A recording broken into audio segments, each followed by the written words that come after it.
All right, hello everybody. I hope you are enjoying the module here in the CPP and that you're learning a lot. You know, you're only going to learn through engagement. So the more you can engage, the more questions you can ask in the discussion boards or on the meetings that we have, the better. But this experience is going to be a very important one. And I'm going to build an experience as we go through. It's not necessarily about the mechanics of building it. You should have already watched that one. But I'm going to talk about the philosophy of what an experience is. And so in doing so, I want you to first and foremost understand that experiential learning is what we are all about here. What does that mean, experiential learning? Well, it means that everybody brings something to the table, to be honest with you. You know, a lot of times when we teach a concept in a classroom, we're taking that concept and we're tying it to real world experiences. And that's what we do with Convene and with experiences. You know, the honest answer is I used to call them scenarios because that's how we train in the military. We call it scenario-based training. Well, that was very confusing to people. And the bottom line is that we learn through life experience. So if I take a concept and I'm going to teach decision making, then I'm going to take it, for me personally, if I'm speaking and talking to, let's say, somebody in a high risk industry, I'm going to take those experiences when I'm talking about decision making and I'm going to tie it to aviation mishaps, or I'm going to tie it to something that's near and dear to my heart. Now, does that mean that you have to be part of that aviation, lifestyle, that you have to be a pilot? No, because I can tie my life experiences and things that I've done to any kind of topic. You know, if I'm going to teach a topic of parenting, I might take that and I might tie it to my real world examples of parenting my 3 kids. And so I'm taking the concept and I'm tying it to it. So as we walk through this, I want you to really try to understand that. Okay, so I'm going to click in here, and this is the philosophy of an experience. Well, if I knew how to spell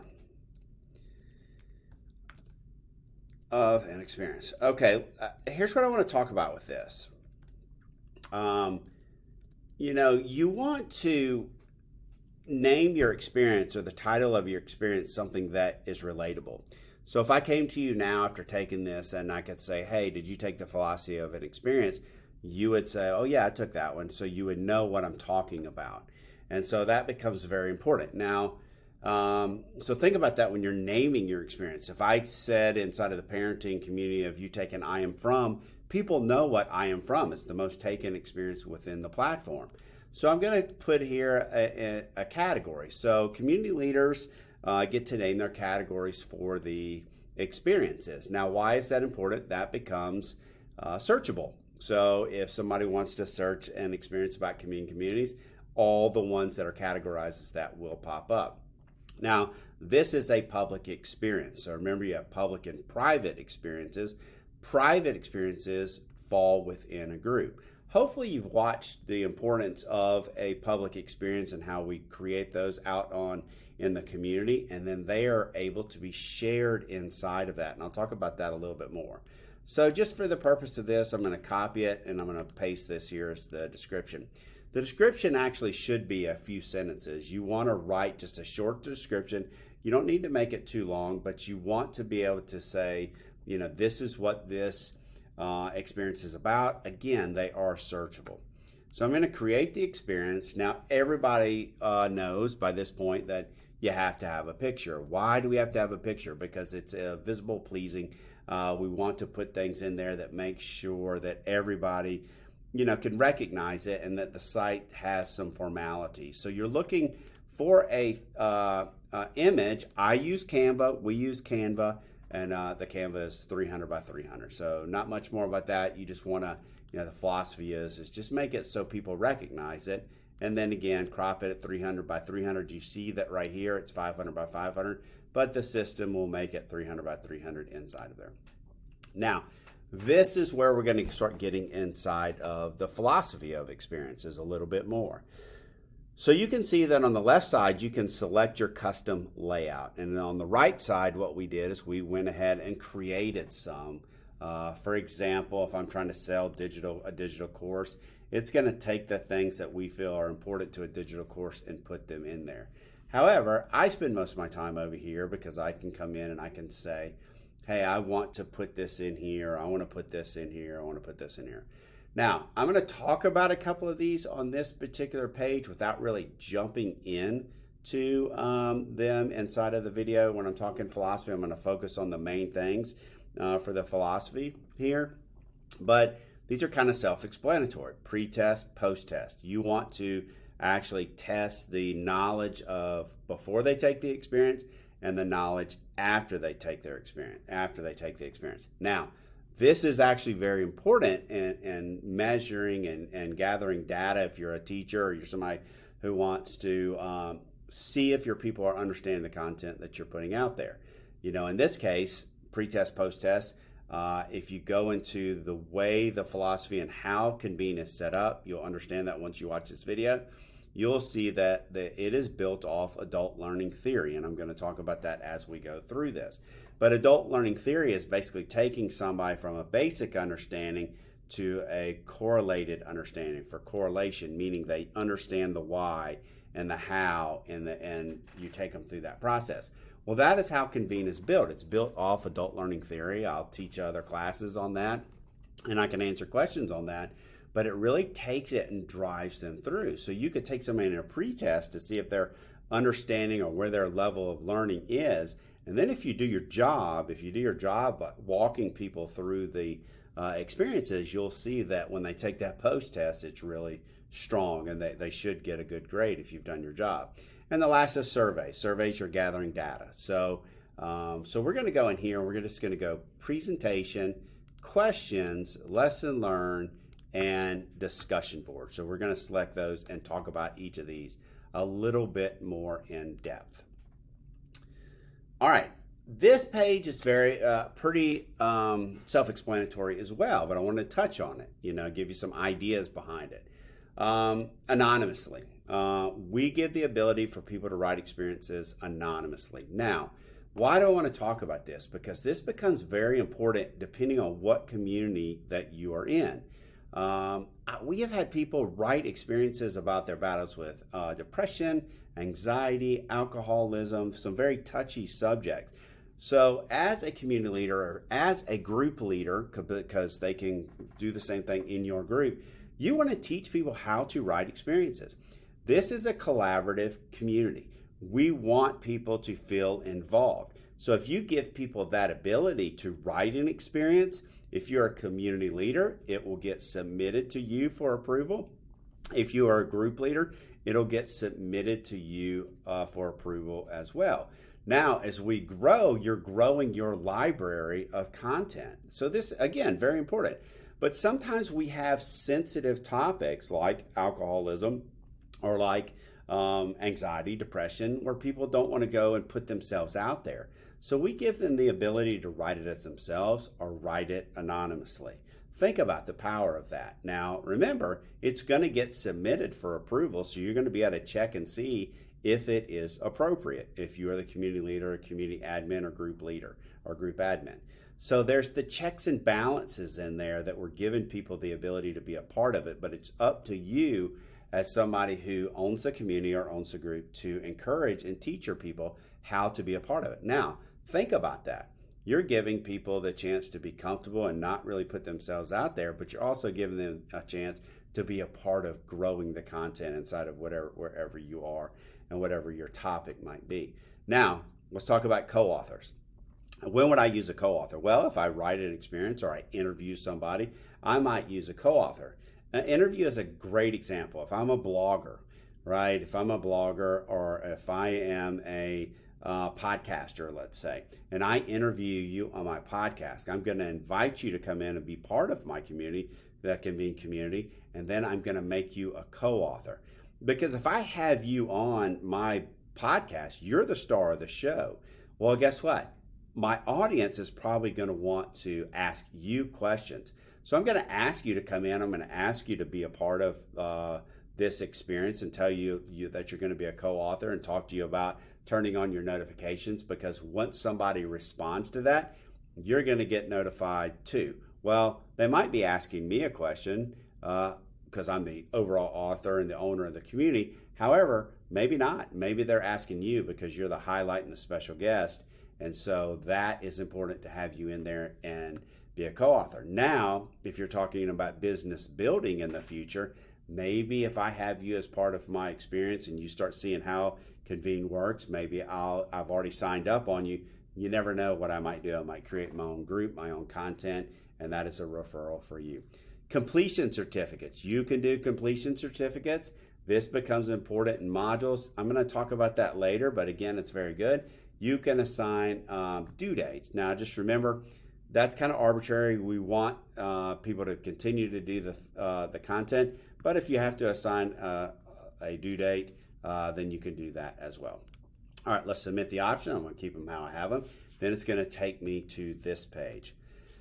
So let's talk about the background information. And I'm going to talk about these without filling them out, okay? So we're just going to go through each one of these. And I want to talk about background information first. Background information is you're teaching the class, okay? In scenario-based training, we talk about plan, brief, execute, debrief. And so this is basically planning. This is your teaching. I'm going to get up in front of you, in front of the class. The classroom actually is my background information. I can do that in the form of a write-up. I can do that in the form of a video. I like to do both, write-up and video. If I want to link out to other things, I can link out to other websites, other pages. I can drive people different places. So you should have already seen that in how to create an experience, but now in the background information, you understand that this is your blackboard. This is where you're going to teach. This is where you're going to give them the information that they need to put them in a situation. So, for example, if I'm going to talk about, again, I'm going to talk about decision making and a high risk industry, let's say first responders world, then in this particular area, I might put them in a situation and I might give them the information that says, hey, you are the driver of an ambulance and you are with a crew of 3 or 2, and you have been called to a accident that's on a highway. So I'm giving them the information that they might need to put them in the situation because we want to take them through a thought process. Okay, so I want to give them the information, put them there. In this situation, I'm teaching you about the philosophy of writing experience and what an experience is. So I'm going at this from a standpoint of, hey, you're a content creator, and this is the philosophy of experiences, and you need to understand it. So that's the situation that I'm putting you in. That's the background information that I'm putting you in, because I really want you to watch this video, see what I wrote up, and understand what experiences are all about and have a deeper understanding of that. Okay, so I can add documents if I want. This is where I could put a handout to take people through the learning process. But let's say there's a deeper learning process that I want to take people through. I cover the main parts, the introduction, and everything in the background information. I could also come in and add a presentation. 2 ways to add that presentation. You should already know, Microsoft PowerPoint, or I can make my own presentation in there. Again, video is very heavy. You could put slides in there. You can do all kinds of different things. It's not what we're here to talk about. But again, this is your classroom. This is your classroom. This is where I'm teaching a concept. People use different formats. They put slides in there and let people read them. They also do what I'm doing here. They might do a video and capture slides if they had slides, or whatever format that they might want to use. But the presentation is an expansion of your classroom. Again, if I'm planning and I'm briefing, I might be putting you where I want you to really have a deep understanding of what we're going through and what we're trying to accomplish in this experience. So I'm building the foundation of the experience, if that makes sense. Now, I've gotten you through the classroom. I've explained what I wanted to explain to you. I've given you the information that I think you need for a good understanding of what we're talking about. But I also know that I'm not the only expert. And so what I'm going to do then is I'm going to ask you questions. Now, remember, who, what, when, where, why questions. You want to ask the open-ended questions. Because if I ask you a question, again, the example I use all the time is, do you like chocolate? you're going to say yes or you're going to say no. If I ask a question like that, do you like chocolate? You're going to give me the yes or no answer, and I'm going to say, please explain your answer. I'm going to say, why do you like or not like chocolate? So I get an answer from you. So it's, again, the who, what, when, where, why opens up discussion. Now, key thing in this that you must understand is that people's answers are anonymous, right?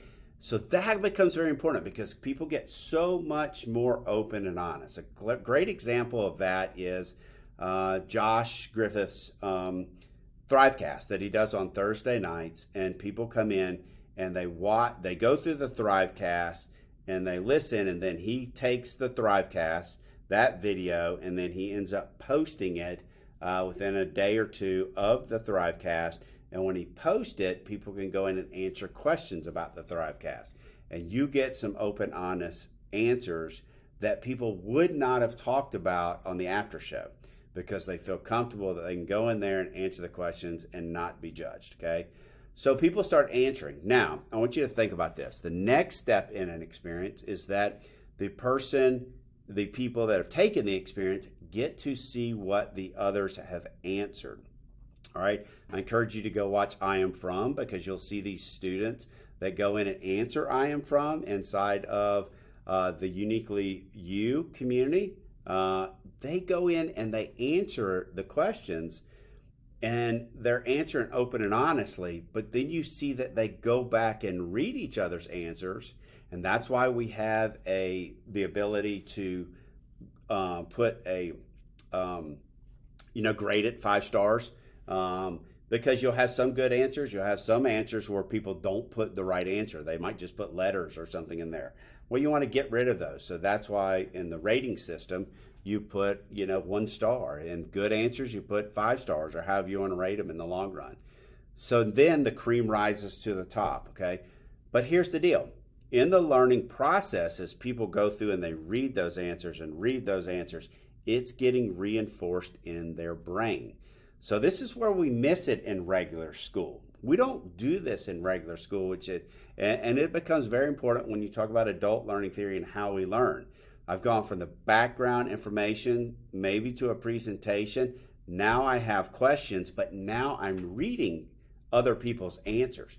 So the knowledge here is getting put in my brain, and I'm starting to understand it. So the questions become an extremely important part of that. I would not put more than 3 questions. 1 to 2 is great. Maybe a third one if you really want to.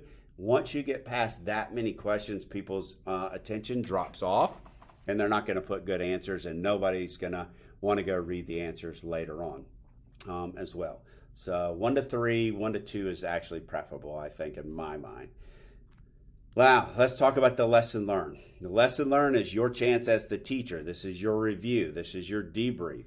This might be where I come up and I say, let me tell you a story about what I went through that is related to this experience. Example might be, I tell a story about being bullied or bullying when I was younger and how mean, young men and young women can be. Well, this might be where I tell that story. I come back in, I tell that story, and I'm now relating a story that's real, that's true, related to the topic at hand. Now, I want you to think about that in the learning process, because in the learning process, I've taught in the background, I may have taught in the presentation, I've asked questions about it, I've reinforced it now in the lesson learned. Okay, so that's great. So now it's been reinforced. Now it's really sticking with people. They understand it. Also in here, that might be where I might put a document in here. You could put documents in the background information and in the lesson learned. This might be where I put the handout, where I come back in the lesson learned and I say, hey, I want to give you the 3 big takeaways from this experience. I want to give you the 3 big takeaways from my podcast line. I want to give you the 3 big takeaways on that I think you need to learn and that could be part of a future test if I had a test in there. So this is the teacher standing up at the end doing the review, whatever that review might be. And we can talk, this is a whole lesson behind itself, the lesson learned, very important. And the last thing I'll talk about is the discussion board. So now I've had my students or the people taking my experience, they've gone through the presentation, the background, the presentation, the question, the lesson learned, and they know they got a post-test coming up, or they know that this was a very important topic, but they weren't quite sure, and they want to put they want to put a question out there. This is their chance to engage with me, or this is also their chance maybe to engage with that co-author. So very important that you make people understand that if there's a discussion board, to go in there and collaborate with me. But what people do not understand and what people do not know, and you need to understand this, is that if I'm in an experience and it's about a topic and I'm one of the people taking the experience and I have a specific question, anybody and everybody could go in at the end and add a discussion board. So let's say that you came in, you went through this experience, you still had a question about, adult learning theory, but that wasn't what my discussion board was about. You can go in and make a new discussion board, and you can have unlimited discussion boards around and within the topic. So it's your students' way of becoming a more, a bigger part of what the experience is. All right. So I hope this helped. This is important to understand. This is what makes us different. It's not just watching a 10-step video course about how to do X, Y, and Z. That's no good. People want to engage. They want to be seen, heard, and validated. Where do they get seen, heard, and validated? They get seen, heard, and validated in the questions. They're a big part of it, and they're able to engage. They get to write their own lesson learned. So they're in it. They get it to engage. They get to write their own discussion board or participate in discussion boards. So now they're a part of it. And now they go on to that post-test. And when they go onto that post-test, their level of learning, they've brought it to correlation. And if there was a post-test in here, I promise you, your average will be much higher than just to send people through a 10-step course on how to do X, Y, and Z, and then saying after you've watched the videos, go take a test when there's no interaction in there. So understand the philosophy, ask questions, and thank you so much for watching.